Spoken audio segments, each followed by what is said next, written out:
Hello and welcome to this special CNBC Africa broadcast of a panel discussion at the 11th Africa Economic Conference holding in Abuja, Nigeria. I am Wale Famariwa and thank you very much for joining us. Over the next half hour, we will be discussing pertinent issues relating to agriculture. Indeed, the theme of this conversation is the way forward to transform Africa's agriculture sector. Indeed, it's an interesting space to be.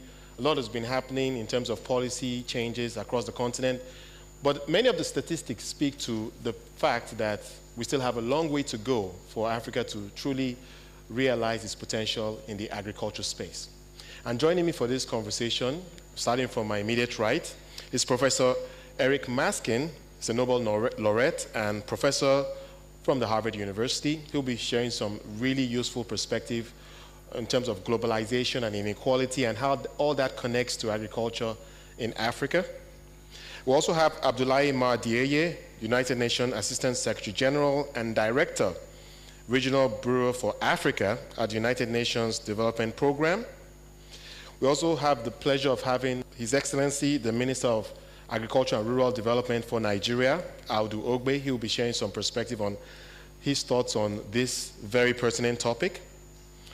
We also have the President of the Africa Development Bank, Dr. Akinwumi Adesina, joining this panel. And last but certainly not least is Abdallah Hamdok, Acting Executive Secretary at the United Nations Economic Commission for Africa. Professor Maskin, I'd like to start with you because I know you have to leave us shortly. And earlier you did make a very interesting presentation on globalization and inequality. Can you just share your high-level thoughts on why this is a pertinent issue as Africa tries to transform its agriculture space?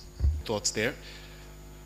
Mr. Mar Dieye, I would like you to also contribute to this point about industrializing in a difficult environment and also speak to the global aspect of this, because at the end of the day, we are competing with the world.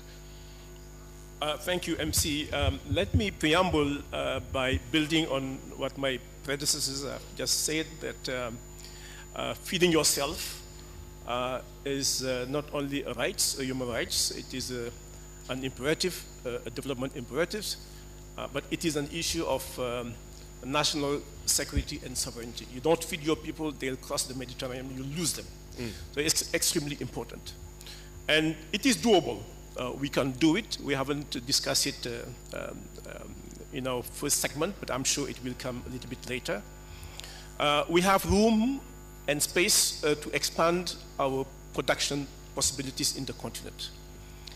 The Vice President talked about tomato. I'm just coming from the Sahel where I look at the mango productions, and we have done some studies in UNDP and FAO, and we have seen that we are losing 35% of agricultural production in waste.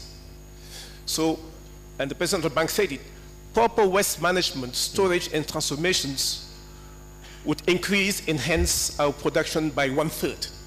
So step just number waste one. Management. Just waste management, number one.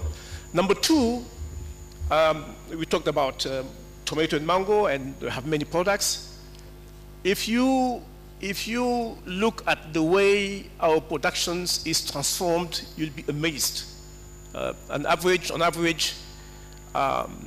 retained, only 15% of our value chains is retained in the continent. 85% is out. Now move the cursor in terms of 1585, you would get 4060.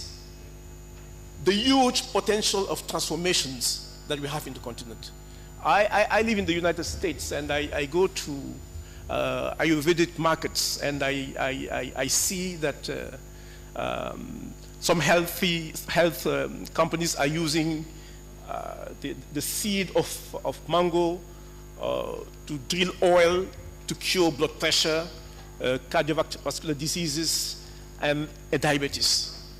And when I go to my country, Senegal, it is wasted.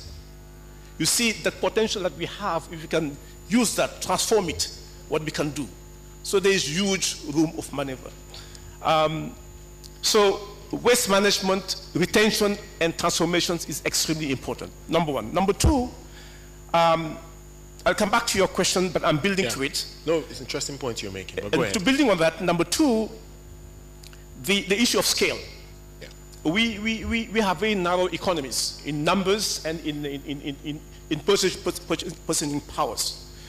So there too we have space to improve agricultural production and productivity. On the supply side as well as on the demand side. Take a countries like Cote d'Ivoire and Ghana.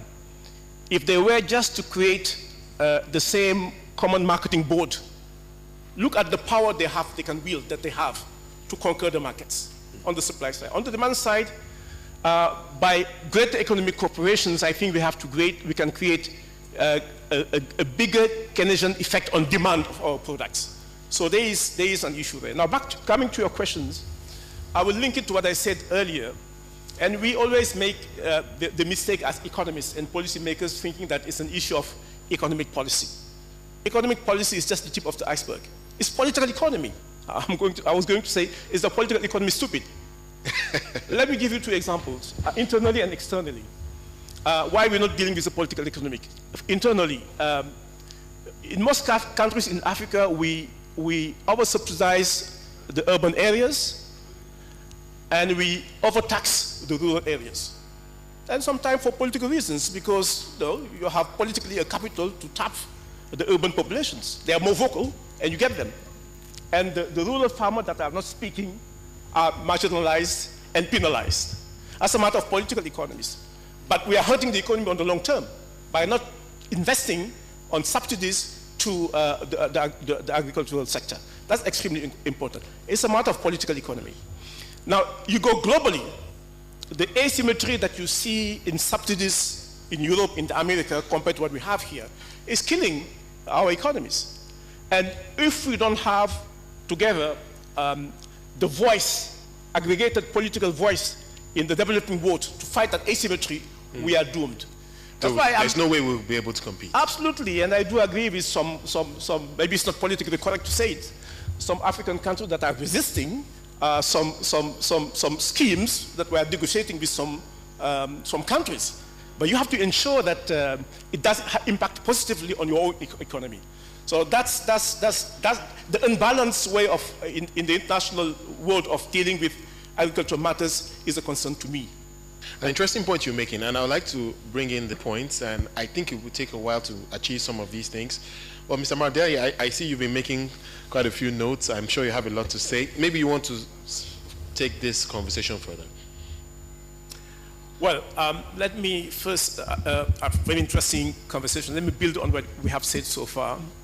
But I think the fundamental here for us is to correct the error of casting through which we have been as African countries. Let me explain why. Economists here who are attending this conference will tell you that you do your economics based on your initial conditions. If you have lemon, if they give you lemon, you do lemonade. If they give you grape, you do wine. But you can't take grape and do lemonade and vice versa. What we have is agriculture. And our economy should be based on agriculture. I have visited a country called New Zealand.